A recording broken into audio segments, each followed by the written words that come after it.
Hundreds of backpacks fill the UTC campus, calling attention to the nationwide problem of student suicide. What caused the UTC Hall to fill with smoke and caused students to evacuate? We have the answer. You can help the effort to increase safety at our schools. We'll tell you how. I'm Jolie Poole. And I'm Joseph Dykus. Your All Joe report starts now.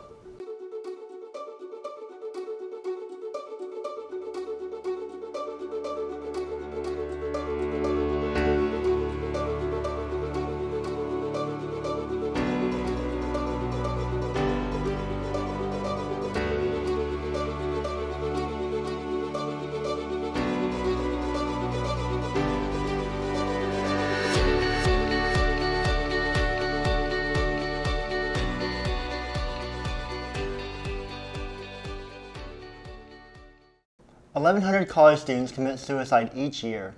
An event called Send Silence Packing brings attention to that problem, plus it offers help and hope to solve it.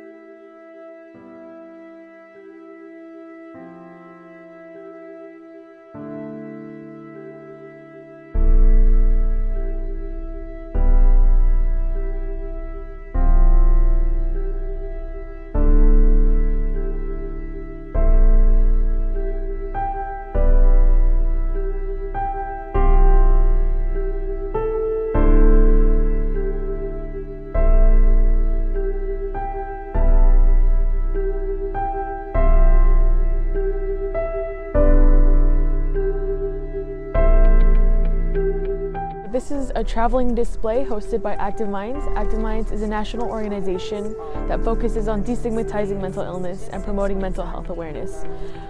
This project specifically is called Send Silence Packing. It's a display that represents more than 1,000 students who die by suicide annually, college-age students who die by suicide annually. These backpacks were donated by their friends and family just to raise awareness on suicide and the prevalence of suicide. We're here with therapists of UTC and also resources, external resources and internal resources to provide to the students. And I think suicide is something that isn't talked about enough. It's a taboo subject, and that needs to change just because 1 in 4 adults in the United States right now are living with a diagnosable mental health disorder. So this is one example of the interactive backpacks that we have here at the display. Personal belongings are here as well, like her gloves. I assumed she enjoyed snowboarding. There's some medicine bottles that this person used before passing, and also tennis shoes and personal belongings like watches. It's okay to not be okay. There's always hope. Something will help. You just have to keep looking, ask for help. Don't be ashamed, don't feel guilty. And if someone reaches out to you, it's okay to be afraid as well, or to not know what to say. Just make sure you know resources around you, and you're always there to be an active listener. Thank you. Smoke forced the evacuation of the UTC Hall, and members of the Chattanooga Fire Department came in to investigate. The incident happened Thursday afternoon at Brock Hall. Students reported the smell of smoke for about 10 minutes, and the fire alarm tripped off. 5 Chattanooga fire units responded along with UTC police. So I was in Spanish class, and we were about probably 30 minutes into the class, and I started smelling smoke. So I actually raised my hand and asked if anybody else smelled it, and to see if they were grilling outside, because there was an event right outside our building, but nobody was grilling or anything.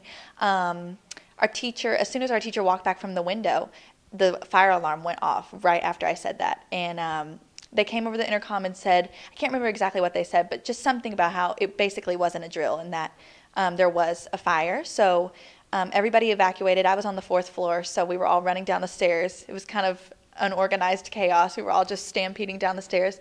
And then we had firefighters and police officers there to tell us to get away from the building. And we didn't go back in. Pretty much everybody just dispersed after that. Investigators say a smoldering pile of mulch outside Brock was the source of the smoke. It was pulled in through the building's ventilation system.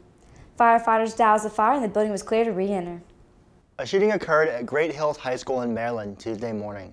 The gunman, Austin Wyatt Rollins, shot 2 students before the school resource officer shot and killed Rollins. This shooting comes days before the March for Our Lives event this Saturday. Locally, March for Our Lives will take place in Chattanooga's Coolidge Park. The march will start at 10 a.m. tomorrow morning and then end at noon. You can register at ChattanoogaSLC.org. That stands for Chattanooga Students Leading Change.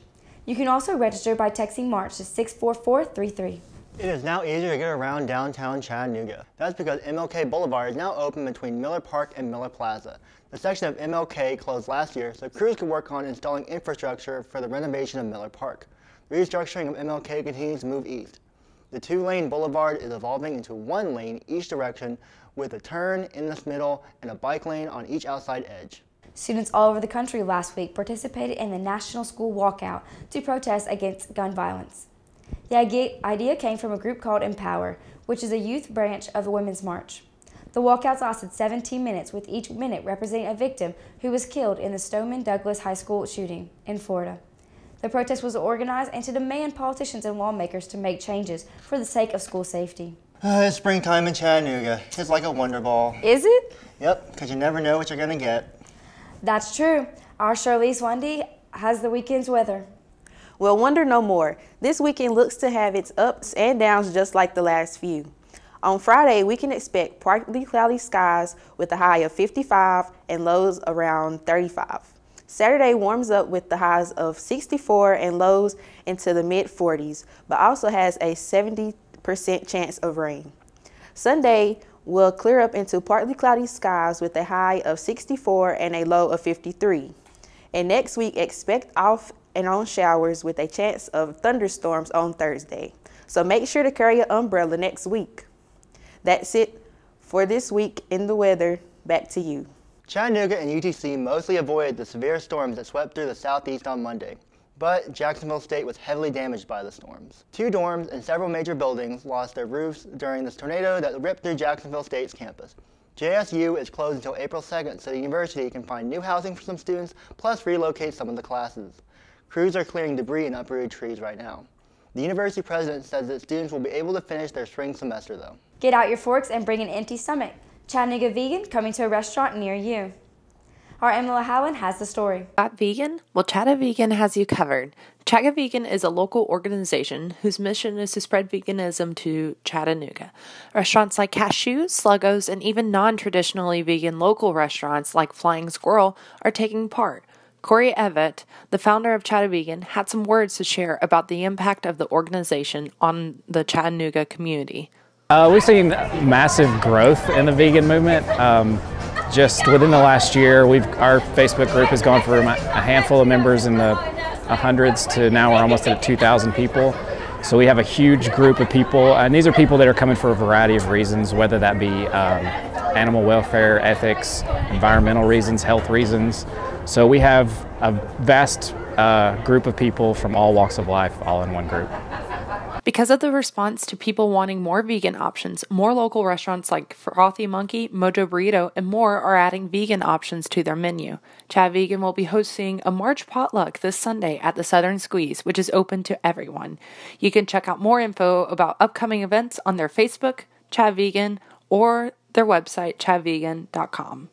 Sports was exciting this week. That it was, and our Emily Edwards has more in this week's sports selection. Thanks, guys. We start with the tournament that has busted every bracket in America after only 2 rounds.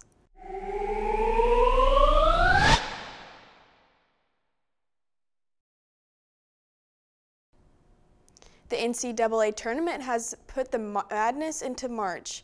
It has been filled with upsets as powerhouses like Arizona and Xavier have been taken out early in the tournament.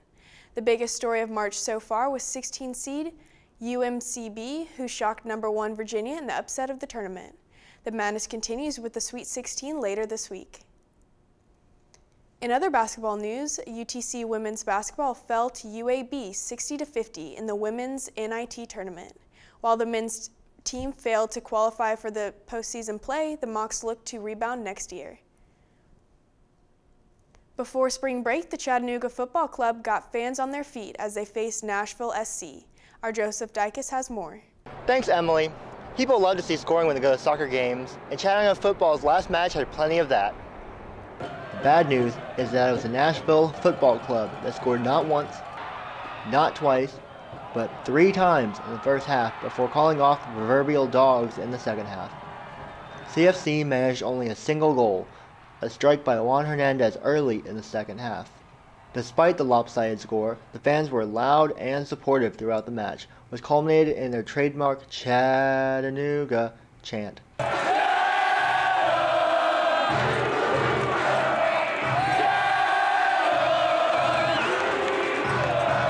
CFC's next game is on April 21st, where they look to rebound against FC Detroit in one of their final tune-ups before the regular season begins. And from one football to the next, we send it over to our Abby Walker for more on the UTC Blue and Gold Spring Game. Thank you, Joseph. Chattanooga football is gearing up for its 111th season, and it all started right here at Chamberlain Field. The Mocs are back in action this weekend at Finley Stadium, where they're set for their annual spring showcase. It begins at 1 p.m., but fans can also come early to experience the 3rd annual Scrappy's Wing Contest.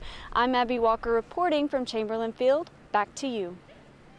Thank you, Abby. Also this weekend, Chattanooga softball begins conference play facing Mercer at home Saturday and Sunday. Catch all the action in next week's broadcast. That will do for This Week in Sports. Back to you. Stephen Hawking, the world's famous physicist, has passed away at the age of 76 at his home. Doctors diagnosed Hawking with motor neuron disease in 1963 at the age of 21, and he was only expected to live for another 2 years. Hawking is responsible for several quantum theories, including those related to black holes.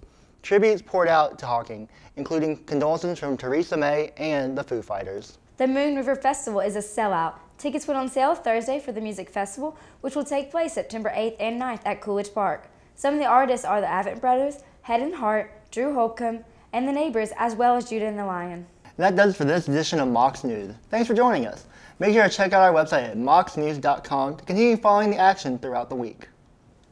And while you're there, make sure to follow us on Twitter, Instagram, Facebook, and subscribe to our YouTube channel. That's it for this Joe Report. Have a great weekend from all of us here at Mocs News.